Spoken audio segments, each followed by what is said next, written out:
চলুন হে ব্রহ্মদেব, আমি আপনার সাথে আছি।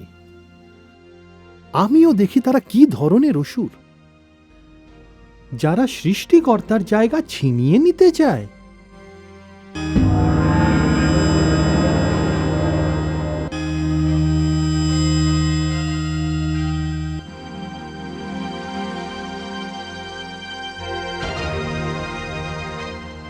আচ্ছা, তাহলে শলা করার নামে তুমি একে ডাকতে গেছিলে?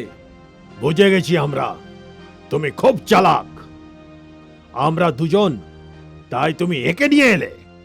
আর তুমি তুমি তো ঘুমোচ্ছিলে। হ্যাঁ, যদি আমার নিদ্রা ভেঙে যেত তাহলে তোমরা অভদ্রতার সুযোগই পেতে না। নিজের অসভ্যতার জন্য এনার কাছে ক্ষমা চাও, আর এই স্থান ছেড়ে চলে যাও।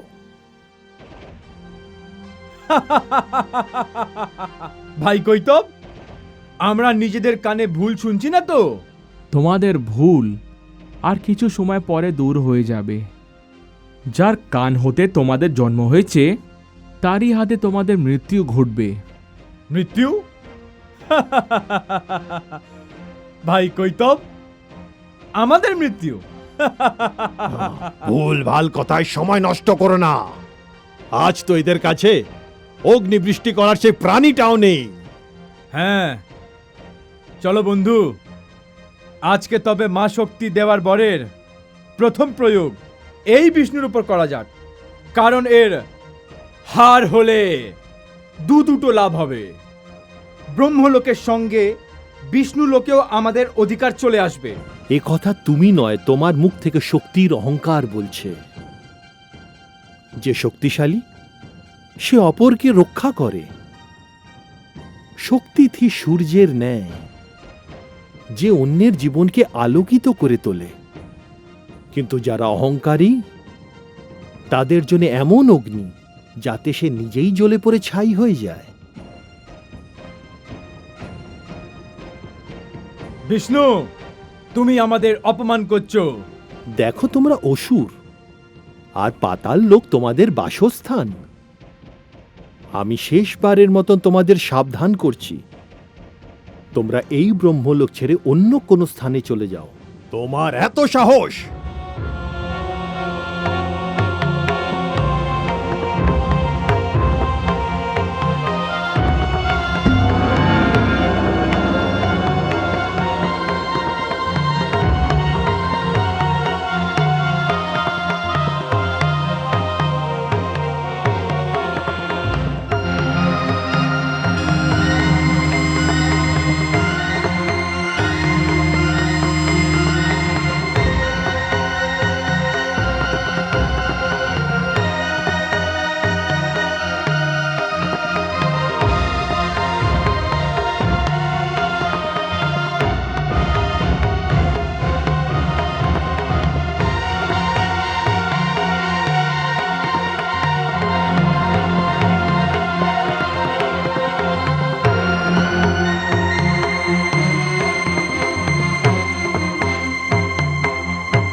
হে নাথ, এই মধু আর কৈতব মা শক্তি থেকে ইচ্ছা মৃত্যুর বরদান প্রাপ্ত করেছে। আপনি এমন কোনো উপায় দিন যাতে এদের মনে মৃত্যুর ইচ্ছা উৎপন্ন হয়। ধন্যবাদ দেবী, আপনি যথার্থই আমার শক্তি।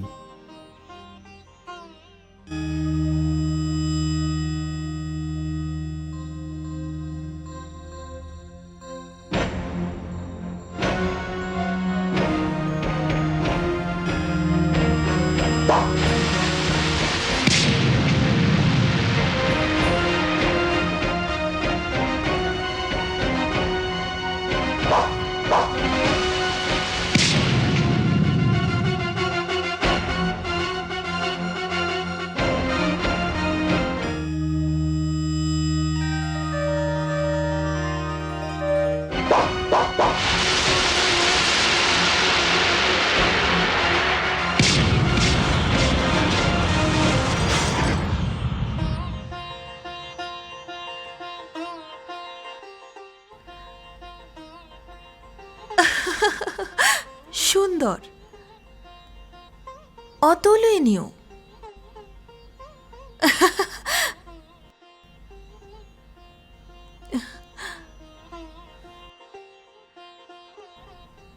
কিন্তু এত বড় বীর হয়ে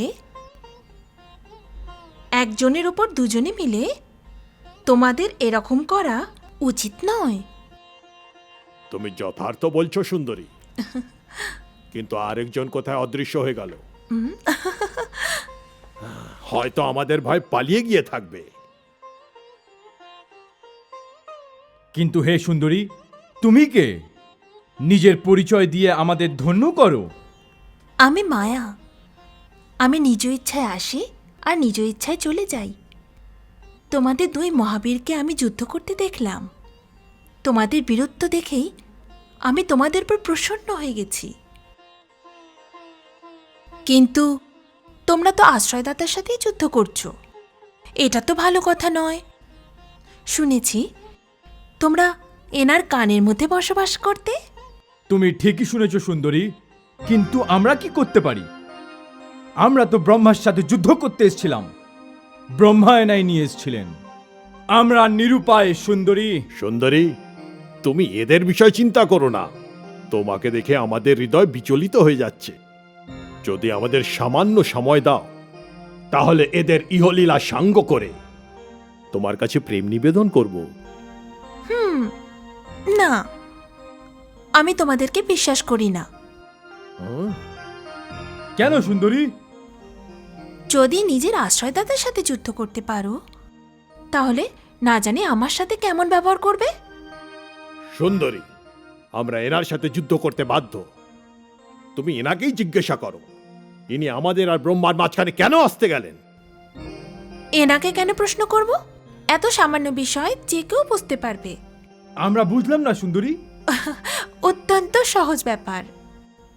দেখো, তোমরা মহান, শক্তিশালী। তোমাদের এর জন্য যুদ্ধ করার কি প্রয়োজন?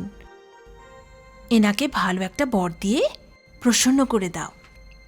ইনি বরদান পাওয়ার পর এখান থেকে চলে যাবেন, আর তারপর তোমরা ব্রহ্মার সাথে যেমন ইচ্ছা তেমন আচরণ করতে পারো। আরে, এ তো ভারী সুন্দর কথা বললে তুমি।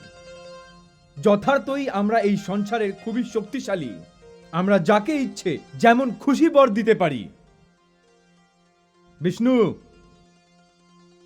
এই সুন্দরীর জন্য আমাদের মন বিচলিত হচ্ছে। তাই যত শীঘ্রই হোক আমাদের থেকে যা ইচ্ছে তাই বর চাইতে পারো। আমার যেমন ইচ্ছে তেমন বর চাইতে পারি? হ্যাঁ হ্যাঁ, চেয়ে নাও। তাহলে তো আমি তখনই তোমাদের নিকট বর চাইব, যখন তোমরা আমাকে কথা দেবে। কেমন কথা? যে বর তোমরা আমাকে দেবে তার ইচ্ছাও তোমরা স্বয়ং নিজের মনে করবে। আমরা তোমাকে যাই বর দিই না কেন, নিজের মন থেকে দেব, নিজের ইচ্ছায় দেব, এই কথা দিলাম। হ্যাঁ, কথা দিলাম। আর শোনো, বিলম্ব করো না। এই সুন্দরী আমাদের জন্য অপেক্ষা করছে। আমাদের মন এর জন্য অধীর হয়ে উঠছে। যা বর চাওয়ার আছে চেয়ে নাও।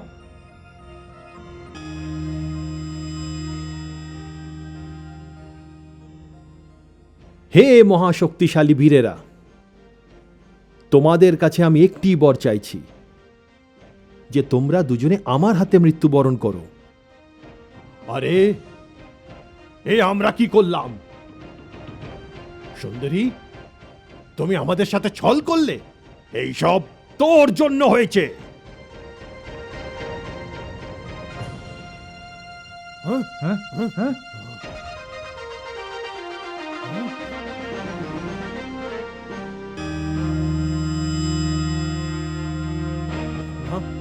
তুমি সুন্দরী সেজে আমাদের সাথে প্রতারণা করেছো বিষ্ণু। তোমাকে আমরা ছাড়বো না। এখন তোমাদের কাছে আর সময় নেই।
ধন্য আপনি হে পদ্মনাভ, আপনি আমাকে আর আমার ব্রহ্মলোককে ওই দৈত্যদের থেকে রক্ষা করেছেন।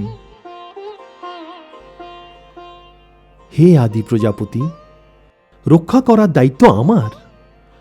আমি আপনার ও আপনার ব্রহ্মলোকের রক্ষা করে নিজের দায়িত্ব রক্ষা করেছি। স্তুতি থেকে অহংকার ও নিন্দা থেকে ঘৃণার উৎপত্তি ঘটে। আমি এই নীতি দ্বারাই সৃষ্টিকে রক্ষা করতে চাই। এরা দুই আসরিক শক্তিকে কানের ময়লা হিসেবেই দেখা উচিত, আর কান থেকে বার করে এদের নিশ্চিহ্ন করে ফেলা উচিত। আমি সেটাই করেছি। এবার আমাকে বিদায় দিন।